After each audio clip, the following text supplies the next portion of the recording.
Hello, magandang gabi sa inyong lahat. So, meron ako re-react na video, no? Oy, Master Gala, hindi ako nag-ano nito ha. Pinapareact lang sa akin to ha.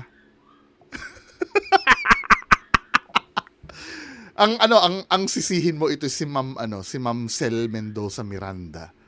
Siya yung nagpa-react sa akin nito ha. Kita mo naman, pinakita niya yung video mo.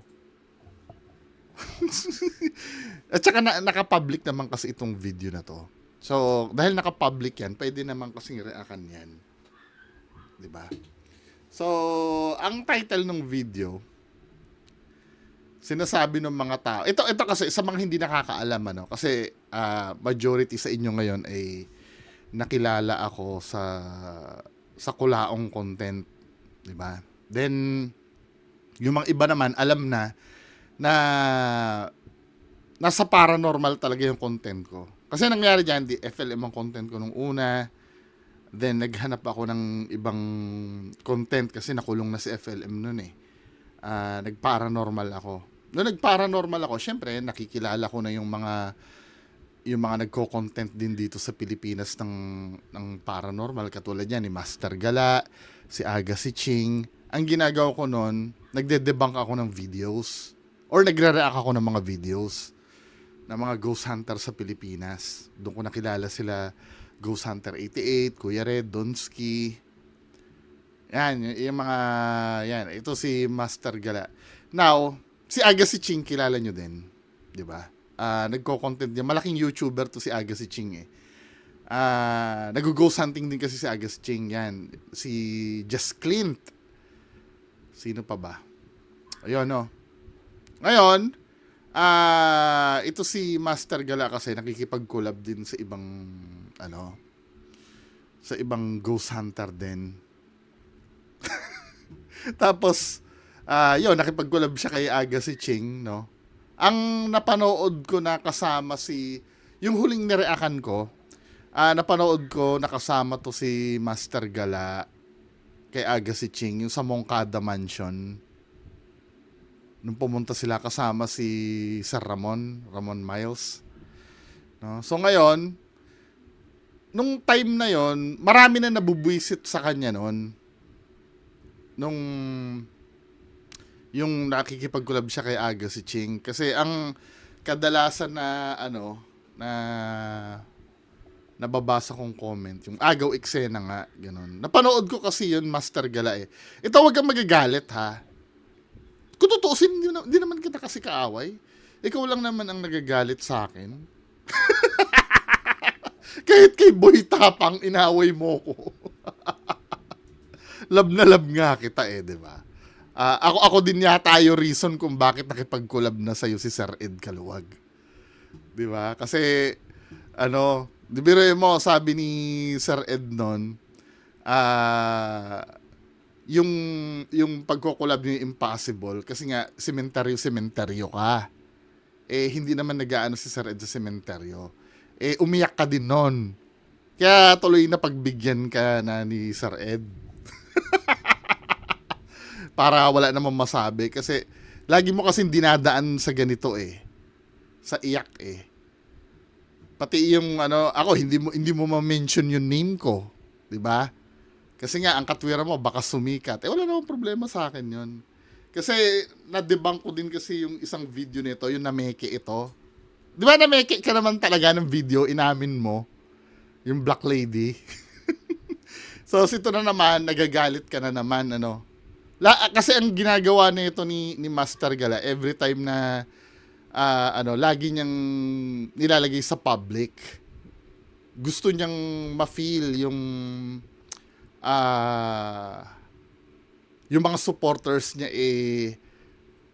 maging kakampi niya naman. 'Di ba? Naiintindihan ko naman 'yun. So ito yung mga yung mga comments na nababasa ni Master Gala doon sa video. Yung regarding dun sa yung kay Aga si Ching. Nabasa ko napakarami nag-comment do sa latest upload ni Aga. Wag na raw akong isama, panira daw ako ng content, pangit kasama si Master Gala next time. huwag nyo na isama, Master Gala, nakakasira ng video. Hindi kailanman naging importante sa inyo ang tamang asal. Kung No, don't lecture yung regarding sa asal kasi yung mga tao diyan sa ayaw at gusto mo, no, may mga bastos talaga na nagko-comment. Hindi mo pwedeng kontrolin yan eh. Ang pinaka may hawak ang control diyan yung sarili mo. Actually naiintindihan kita. Sa totoo lang kasi nung first time kaming nagsama ni Sir Ed, kasi 'di ba alam ng mga tao kasi hindi ako naniniwala sa multo. Yun kasi ang ano nila, pag debunker hindi naniniwala sa multo. Skeptic kasi ako. Marami akong sinasabi. Pagdating, sa di malamang dahilan, kinontak ako ni Sir Ed. Tapos, nag-collab kami. Ganyan din naman ang nababasa ko. Di ba? Oo, nakakabwisit talaga basahin. Nababasa ko pa doon. Bakit pinansin mo pa yung si Bungo, papansin niya? Kaya lang syempre, naiintindihan ko kasi ang social media eh. Dapat hindi, kahit nga sa live ni Sir Ray Sibayan eh, nung na-invite ako sa live ni Sir Ray Sibayan, kung ano yung comment din ang nababasa ko noon doon sa DZRH, na, yan yung panira ng mga ghost. Pero wala akong magagawa kasi, ganun talaga. At titingnan naman natin kung valid yung mga nirereklamo sa'yo, kung totoo ba talaga. Diba? Isama kayo sa haunted house lahat. Dapat pala ganitong next content, may suggestion ako sa'yo, Aga, kung napapanood mo to. Hindi ako nagtatapang tapangan tanga. Welcome back to my channel, mga master. This is Master Gala. Oo, mahilig po akong gumalang mag-isa sa mga sementeryo, sa mga kung saan pang lugar, mga abandoned place, mga critical, mga creepy, mga marami, puro mga. Yun, kamusta po kayo? Binabati ko kayo ng magandang araw, magandang gabi. Saka sa akin lang hindi maganda yung idea na inaaway mo yung fan base ng iba. 'Di ba? Hindi siya maganda kasi kumbaga hindi mo naman yun eh. Nagko-comment sila doon sa video ni Aga si Ching, hindi sa'yo. Pwede mo siguro reactan pero yung kokontrolin mo yung mga tao doon. Di ba, men? Medyo parang may pagka ka naman nun. May pagka self-righteous ka naman nun. Pero naiintindihan kita, seryoso. Naranasan ko din yan. Every time na makikipag-collab ako sa iba. Basa tayo ng mga hate comments. Isang karangalan sa akin magbasa ng mga hate comments dahil kuhang-kuha ko yung gigil ng ilang taga-suporta ni Agassi Ching. Hindi sila ang kuhang-kuha ang gigil mo. Ipapasa mo pa sa iba eh. Kung hindi nakakaalam, si Agassi Ching is one of my first ever na naka-collab na 5 million followers. Matagal na sa industriya ng pagbablog si Aga. Ano kayo nagkakilala ni Aga, Master Gala? Lumalabas kasi sa ibang page yung mga videos ko na nire-re-upload ng iba dati. Shortcut lang natin. Si Ate Yet, yung dati kong kasamahan sa trabaho sa bakery, kapatid niya yung mama ni Rick. Ngayon, parang nagkakwentuhan siguro or what, nabanggit din ni Ate SP. Shoutout kay Ate SP. Nag-PM sa akin si Ate SP na, "Uy, RJ, gusto ko rin makakollab ni Aga." Nagulat ako na pumunta sila dun sa Bulacan, which is yun yung unang upload na kasama ko si Aga. Sira akong background na hindi lang ako basta pinulot lang kung saan kamali. Parang ganun. Kasiraan pa nga sila sa NLEX flashback. Parang 2 years ago na yata, hindi ako nagkakamali. Para mayroon lang kayong background na hindi lang ako basta pinulot lang kung saan. At ako, meron din akong... Yun yung yan yung pinag-collab nyo na pinagkalat nyo doon sa abandoned subdivision na walang tao. Nung pinuntahan ko, may mga tao pala doon. May portion lang na mga na walang nakatira. Pero basically, may nakatira doon. Hindi totally abandoned na yun yung pinalabas nyo doon sa video nyo. Diba? May mga nakatira doon. May mga de-aircon pa nga doon eh. Nagkataon lang na may mga portion lang doon na bahay na na wala talaga nakatira. Doon kayo nag-shoot. Naghirapan ko dahil sa mga sumuporta sa akin. Kasi naniniwala kasi ako guys na iba-ibang mga taga-suporta ni Aga, iba-iba taga-suporta ni ganito, GMA, ABS, yan. May mga kanya-kanya tayong ano. Pero, bigay respeto lang tayo sa isa't isa. Dahil dyan, Hindi mo kasi may expect yun eh. Ang respect kasi ina-earn yan, hindi hinihingi yan eh. 'Di ba? Pwede no, makiusap ka na irespeto ka naman. Pero kung bastos talaga yung kakausap sa'yo, wala kang magagawa dun. 'Di ba? Sometimes kasi yung respeto kasi ine-earn yun. Yung wala kang gagawin basta ipakita mo lang na karapat dapat ka, automatic na yun. wala kayong respeto. Respect lang, di ba? Ayoko na. Respect lang. Ano ka? Yeah. Ito yun. Ayun na. Oh, ito Yun na yung to. napanood ko. Yun napanood ko din yun, yung part na yun. Actually, yun nga yung yun nga yung napanood ko. Pero magpa-public apology ako sa'yo. Kasi isa rin ako sa nabwisit nun. Kasi, Master Gala, nung time na yun kasi, ikaw lang ang inaasahan nilang translator dati. Tapos, bigla ka lalayas. Nag-commit ka kasi sa kanila eh. Kasi, kahit kami, mga audience, kailangan ka namin nung time na yun. Kasi nga, ikaw magta-translate kung ano man yung papasok doon sa investigation nila. 'Di ba? Parang dinrag mo kasi yung grupo noon. Kasi, syempre, nakikita ka namin na matapang-tapang ka, no? Tapos, hindi alam ng, ano ba yun, trip mo lang na magpapansin nun. I don't know, hindi ko alam.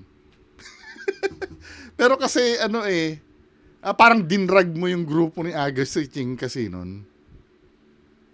I'm so sure, valid yung sinasabi ko kasi hindi lang naman ako ang nagreklamo that time. Kung sasabihin mo na, anong karapatan mo magreklamo? Audience kasi kami. Kaya kayo gumagawa ng video para sa amin na audience. Kaya kailangan may masasabi talaga kami doon. Hindi mo pwedeng sabihin na, di wag yung panoorin. Pwede din namin sabihin na, di wag mong i-upload. Siyempre, unang-una, hindi mo naman channel yon. Channel ni Agassi Ching yon. Fan kami ni Agassi Ching. 'Di ba? Papanoorin namin 'yon, tapos makikita namin na ganun yung inakto mo. 'Di ba, men? Kasi kung ikaw nagsasabi, matapang ka naman, nakakapag tapos biglang ganun yung mangyayari. 'Di ba? Parang ang nangyayari na nasa na sila eh. Para nasa climax na sila doon, biglang idadrag mo eh. Yeah, well, yun lang ang naobserbahan ko bilang audience ha. Huwag sasamaan loob mo sa akin. Ini-explain ko lang sa'yo yung nararamdaman ng mga nanonood.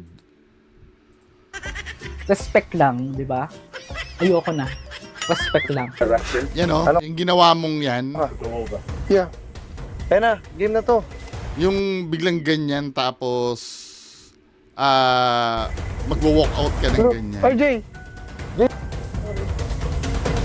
Paano namin maintindihan to? Wala kaming translator, Jay. Yun nga eh. Di ba? Iniwan mo sila sa ere. Or ganito na lang sanang ginawa mo. Let's say hindi mo talaga kaya, no? Pwede mag-break muna tayo. Off camera muna. Tapos i-continue natin kahit 5 minutes lang na magbe-break. 'Di ba? Pwede naman siguro 'yun. Mapapakiusapan si mukhang mabait naman si si Agassi Ching eh. 'Di ba? Kahit let's say halimbawa, kahit ako din naman na nandiyan, kung hihiling ka ng konting break, di pagbibigyan ka. 'Di ba, men? Naintindihan ko naman 'yun kung halimbawa yung paano ko talaga hindi mo na talaga kaya, 'di ba? Kaya lang ang nangyari dito kasi ikaw kasi inaasahan ng grupo eh. 'Di ba? Ini-expect nila kung ano yung enthusiasm nila dyan, ay meron ka din. 'Di ba? Yun lang. Okay. Basta, lang, Nahihirapan. Tapos respeto na lang daw. Parang kailangan ikaw yung pakisamahan, men. Tandaan mo, no?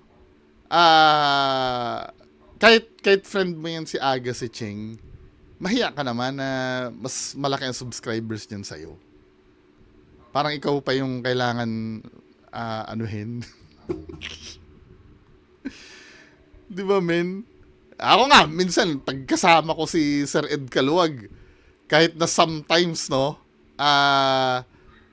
parang, kahit hindi nakakatakot, yung mainit doon sa lugar, yung ano, alam mo, hiyang-hiya ako na magpa-importante.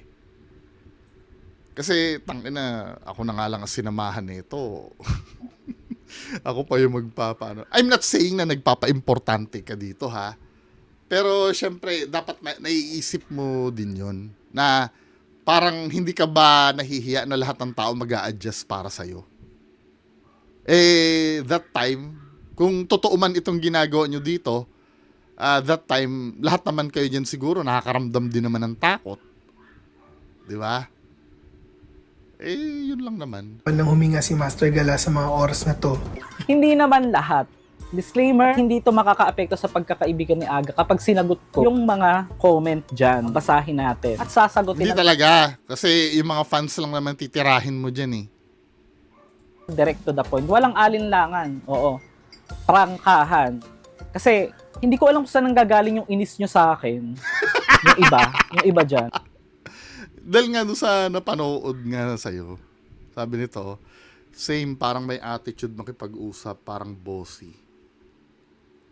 And the reaction is always OA, kaya di ako nanood ng vlog niya. Sa totoo lang, I agree dito, Master Gala. May time kasi na na hindi mo alam, ikaw yung ma-attitude talaga. For example, no, binura mo na yata yun yung vlog mo eh.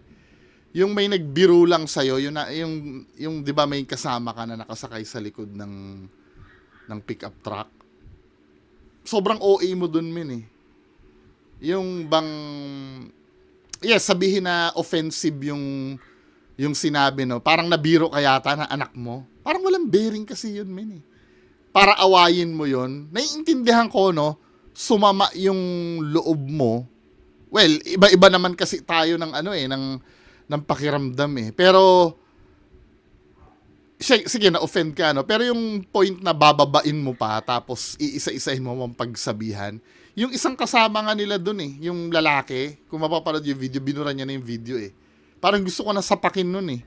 Kasi unang-una, hindi mo lugar yun, min. Yung time na pinagalitan mo yung nakapagbiro sa'yo,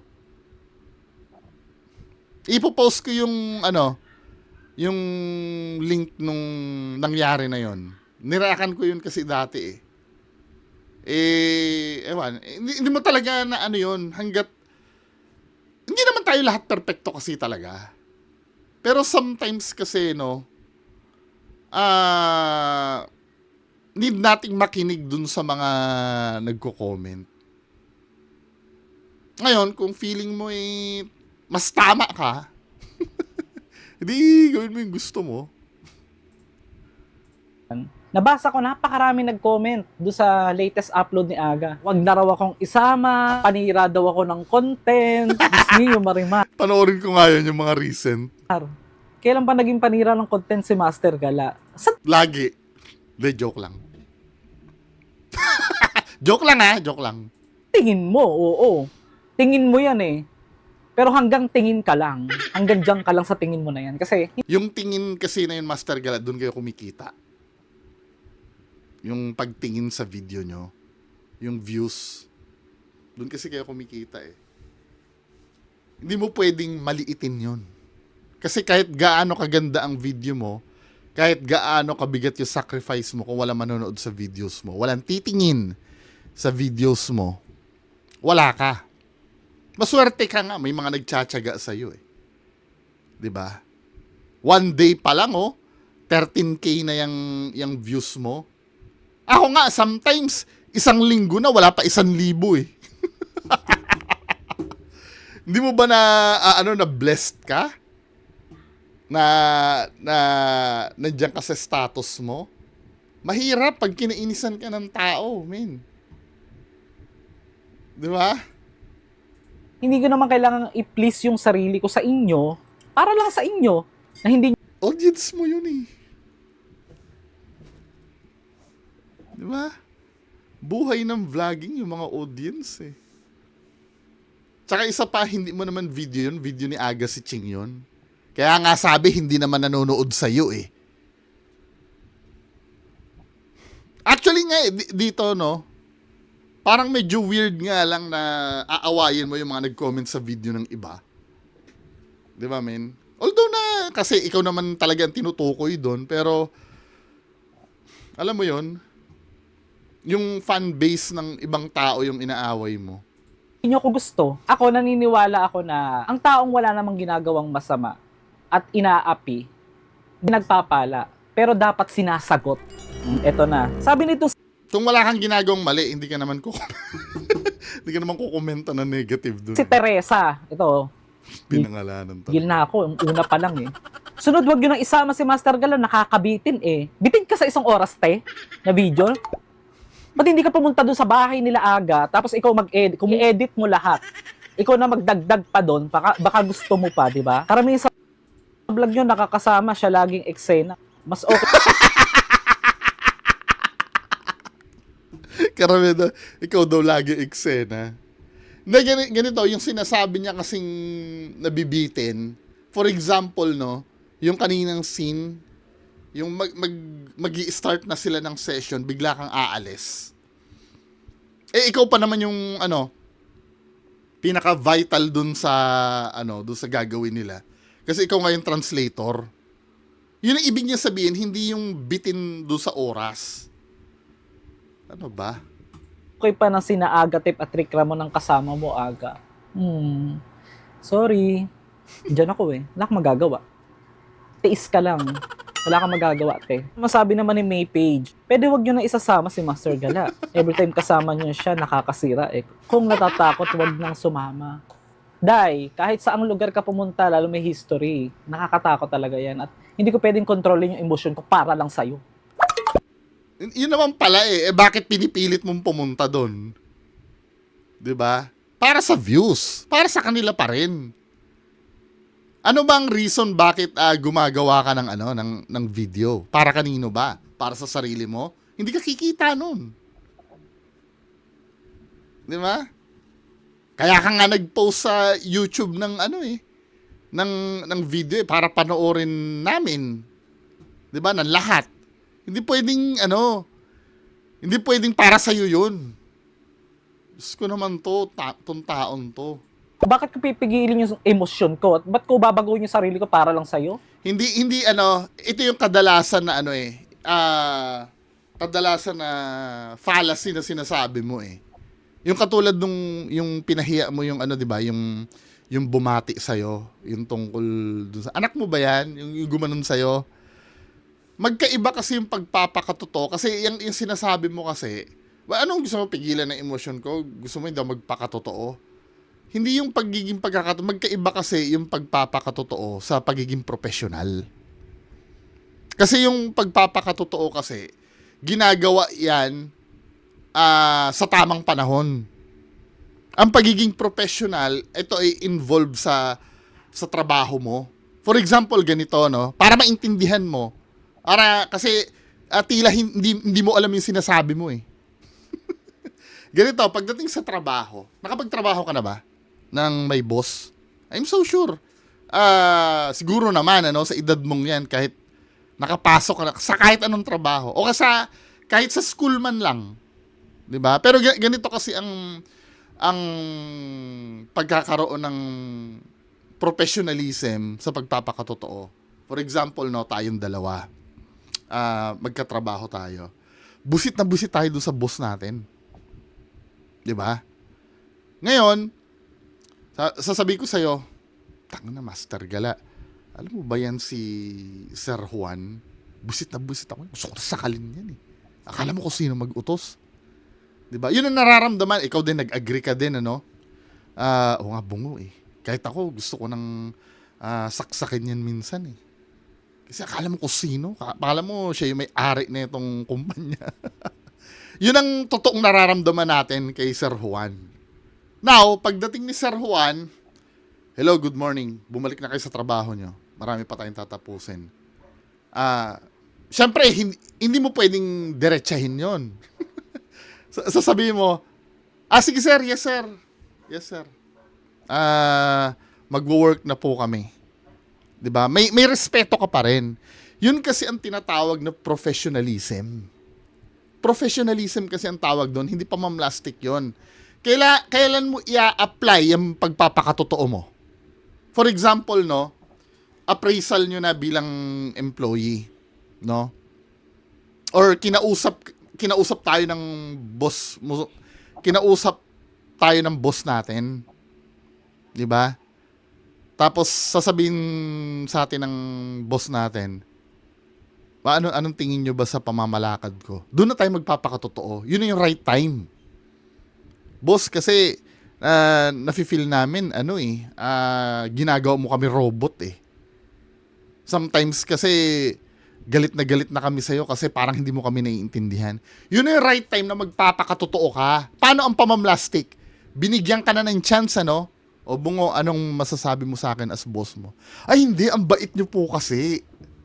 Ang bait nyo po. Wala po kami masabi. Yun ang plastic. Nagigets mo na ang pagiging professional sa pagiging, sa pagpapakatotoo. May right time ang pagpapakatotoo. Dito naman sa senaryo mo kasi, nakakabuisit talaga. Kahit ako nakakaranas ako ng mga ganyang comments sa video ko, lalo na madalas sa akin. Kasi ako ang kontrabida lagi eh. 'Di ba? Sometimes hindi ko nga makontrol eh. At hindi rin ako perfecto pagdating sa pag-handle ng criticism din. Pero alam natin yung ideal na gawin eh. 'Di ba? Hindi ko sinasabing perfecto ako sa larangan na ganyan. Kasi nagkakamali din ako, pero alam ko yung ideal na gawin. For example, 'di ba? May diabetes ako. Alam ko na bawal kumain ng masyadong matatamis. 'Di ba? Pero kumakain pa rin ako. Katigasan na ng ulo ko 'yon. Halimbawa, yun kasi ang ibig ko sabihin. Now, dun sa field natin, paano natin maya-apply yan? Hangga't kaya mong kontrolin kasi, kukontrolin mo or tawanan mo na lang. 'Di ba? Sometimes yan na rin ang ginagawa ko. Alam ba, may nag-comment sa akin, babasahin ko yung comment. Tatawanan ko na lang. Pero most of the time, ganyan din kasi ako sa'yo. Nung mga unang vlog ko, kung mapapanood yung mga unang vlog ko.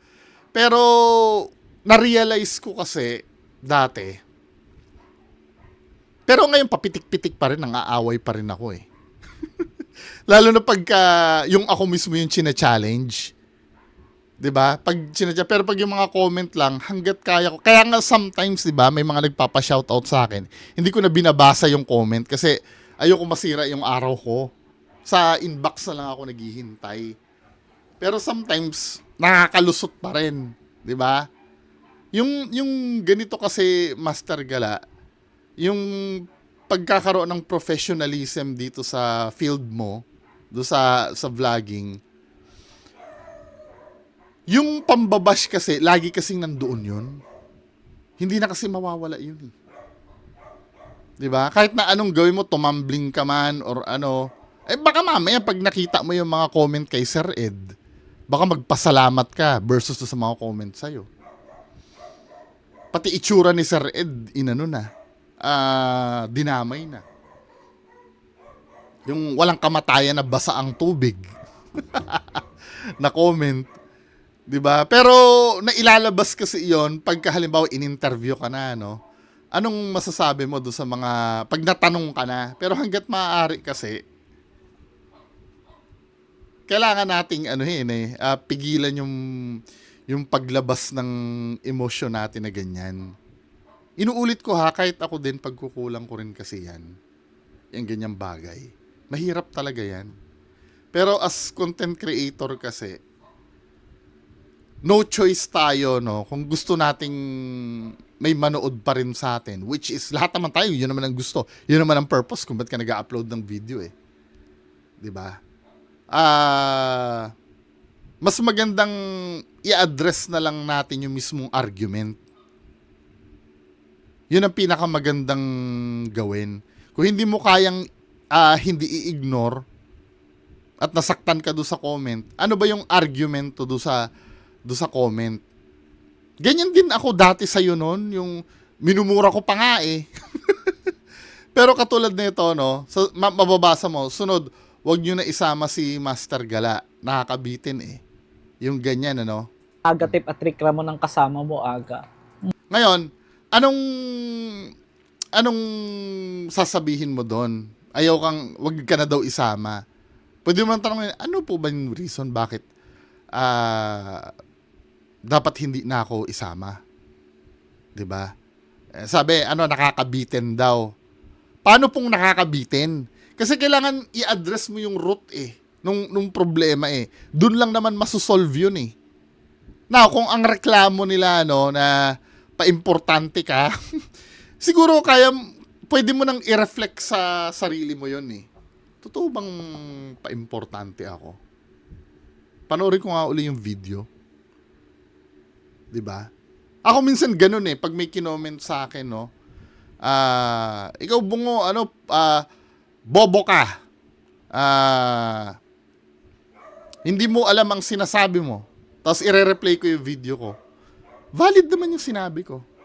Madidetermine ko doon, kaya sila nagagalit sa akin, kasi hindi lang pabor do sa paniniwala nila. Yun ang pwede ko ibalik sa kanila. Pero yung criticism sa'yo kasi na panira ka lang doon, ano ba yung dahilan? Kasi siguro nakikita nila parang primadonna ka. Or paimportante ka doon sa, maybe pwede tayo mag-reflect, na try ko nga yung ibang strategy. Mukhang hindi mo na. Minsan may nag-comment din sa akin na bossy daw ako pag nag-ghost hunting. Pero sometimes kasi hindi nila nare-realize na yung videong pinapanood kasi nila ay video ko yon. Malamang ang mapapanood nila doon lahat ng diskarte ko, lahat ng sasabihin ko nandun. Yun din minsan kailangan ipa-realize mo din sa sa mga audience. 'Di ba? Para pero dito kasi ang mga rebut mo kasi dito, men, ang bababaw parang hindi ka nag-iisip. Sorry. Diyan ako Wala kang magagawa. Tiis ka lang. Wala kang magagawa, te. Masabi naman ni May Page, pwede wag nyo na isasama si Master Gala. Every time kasama nyo siya, nakakasira Kung natatakot, wag nang sumama. Dahil, kahit saang lugar ka pumunta, lalo may history, nakakatakot talaga yan. At hindi ko pwedeng kontrolin yung emotion ko para lang sa'yo. Bakit ko pipigilin yung emotion? Hindi mo pala makokontrol So meaning yung mga vlog mo na mag-isa ka sa cemetery na kunyari natatakot ka, fake yun. Kasi natitiis mong mapanatili yung sarili mo sa camera Kasi kung natakot ka talaga nun, umalis ka na dapat, di ba? Ibig sabihin, fake yun, yung mga reaction mo doon. Hindi ka natatakot nung time na yon. Emotion ko. At ba't ko babaguhin yung sarili ko para lang sa'yo? Para lang sa inyo? No way. Manigas kayo. Kung kuha nyo gigil ko, mas kuha nyong gigil ko. Ganun lang yun. Kasi hindi ako plastic na tao. Sorry. Di ba? Yan na naman yung yung defense niya, yung pagpapakatotoo Ang hinihiling lang sa'yo kasi professionalism. Halimbawa, kung matatakutin ka, matatakutin ka naman talaga. For example lang to, matatakutin ka naman talaga, hindi mo naman makokontrol yung takot mo Pero kaya mo naman magpaka-professional kasi doon sa ganong sitwasyon. Na pa lang, high blood ako, nagkakape pa ako O sige, Aga, anong gagawin ko ba? Tatanungin kita Pati si Aga si Ching Dinamo ngayon, yan. para hindi ako maging OA sa mga subscriber mo. Wala naman sa ganun yun Yourself. Just be yourself. Hayaan mo sila. Ano ba ako? Minsan ba Yung pwede din, hayaan mo na lang sila. 'Di ba? Anyway, hindi mo naman pala viewers yung mga yon. Tama yung sinabi ni Sir Aga si Ching. Kaya ka kasi nagaganyan, tumagos kasi sa'yo. Yung sinasabi. At naiintindihan ko uli yan. Nararanasan ko din yan. Naiinis ka ba? Ito, direktahan lang. Naiinis ka ba minsan sa pananalita ko na parang bossy daw? Hindi. Ako hindi. Kilala naman kasi. Ba't ako mainis? Hindi sa boses kami na sa itsura mo. Baka sampalin kita dyan Diba? Sinasabi na rin pala sa'yo ni Aga si Ching yung yung totoo doon sa itsura mo Ayun, siguro kailangan mong baguhin. Ngayon, idadaan mo na naman sa ganyan. Japet. Grabe ang bossy mo naman. Grabe ka naman magsalita ang bossy mo naman. Kasi may aura ka na parang ibo na galit eh. Hindi, ano kasi ko, antipati ko nga daw yung, sabi nga sa akin na dati, Yun na pala eh, binavalidate na pala ni ano eh. Binavalidate na pala ni Aga si Ching yung reklamo sa'yo, min eh. I think it's time na makinig ka na pala. kong amo, sabi niya, hindi pa raw ako nagsasalita, parang ang dating daw, ano daw, yung parang gusto ng away or something. Kasi sometimes, sorry ha, hindi ko balak i-stereotype yung mga LGBTQ. Sometimes kasi, no, napapansin ko, pag ganyan, ano, halimbawa nagsasalita ka, alam mo na agad sa mukha nila na mukhang hindi sila naniniwala. For example, yung magme-make face, yung gaganyan sa harap mo, yung gano'n, nakakabwisit talaga yun, man.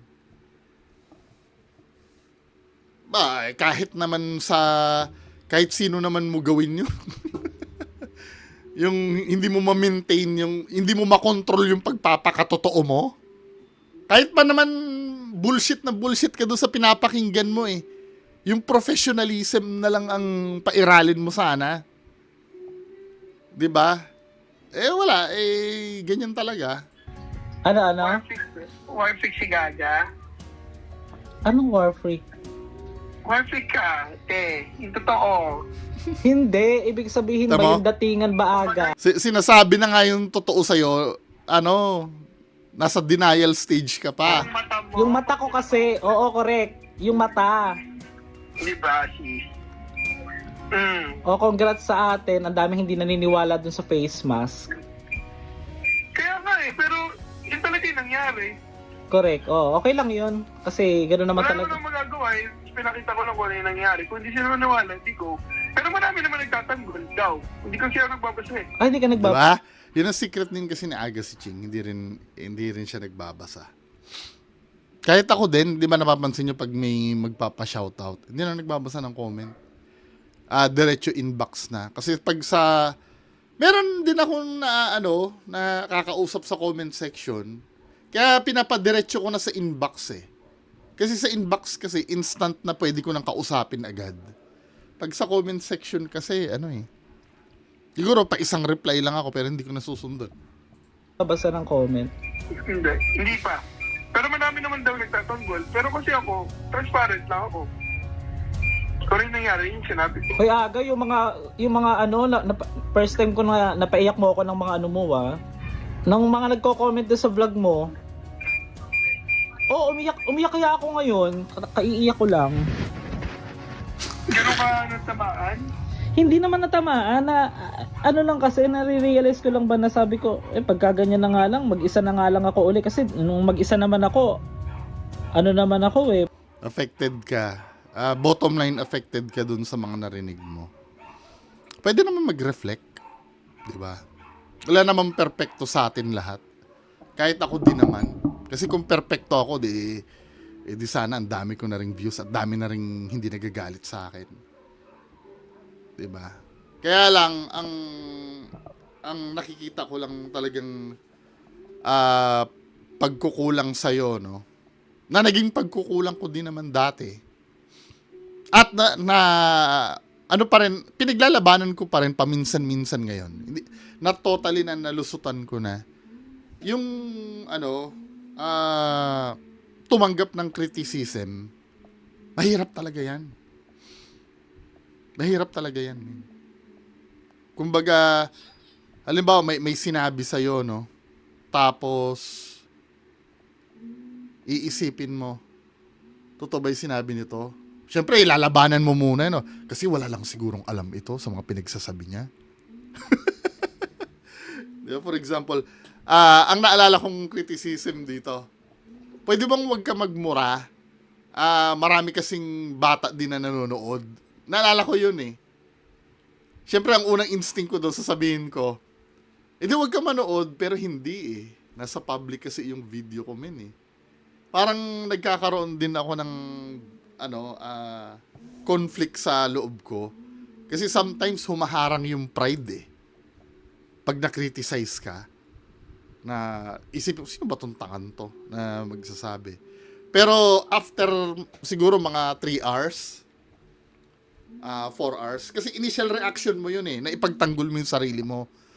3 hours, 4 hours, babalikan mo uli yung comment niya, no? So sabihin mo, mali ba talagang ginawa ko? Then, doon na mag-i-start, no? Mag-PPM na ako sa mga ibang friends ko.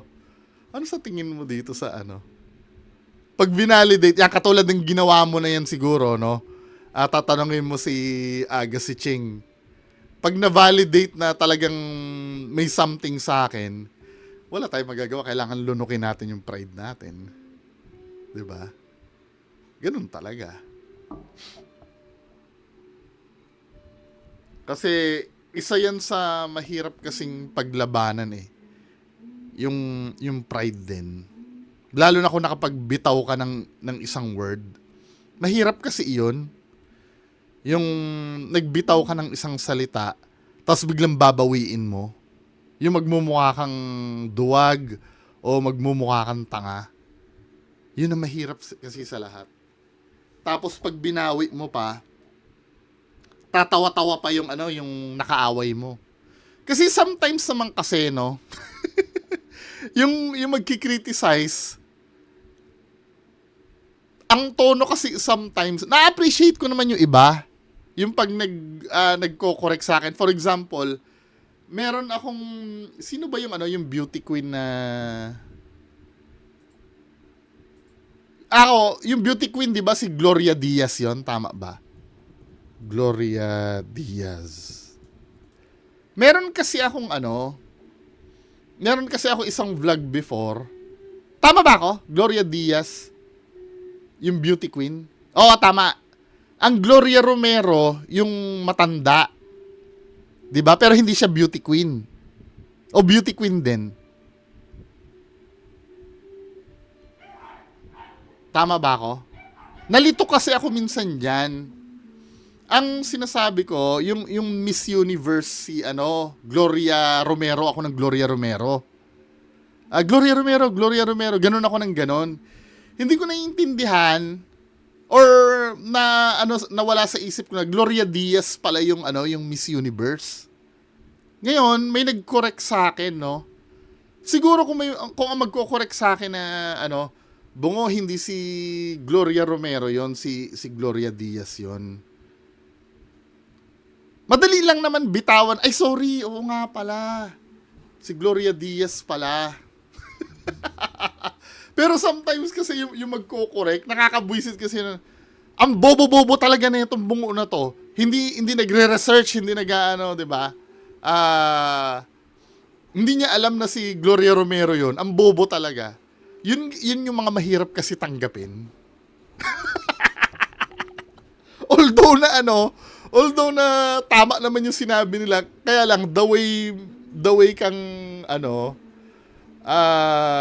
i-correct, nakakababa ng pagkatao. Well, wala naman akong magagawa dun kasi ganun din naman ang kalakaran sa social media. Hindi mo naman pwedeng kontrolin the way mag-comment yung tao. Yun lang, di ba? Yun lang yung mga struggles na wala naman halos kaming pinag-iba nito ni Master Gala pagdating sa pag-handle ng kritiko. Pero sometimes kasi siguro ang kaibahan lang namin si Master Gala kasi nag-i-struggle kasi siyang tanggapin na mali siya eh. Ako, sa una siguro, oo.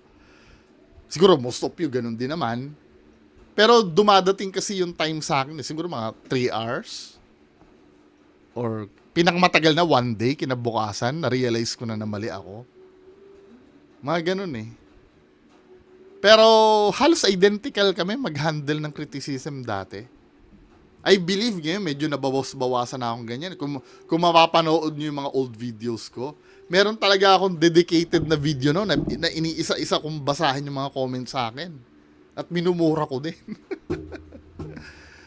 Well, lahat naman yun na pagdadaanan eh.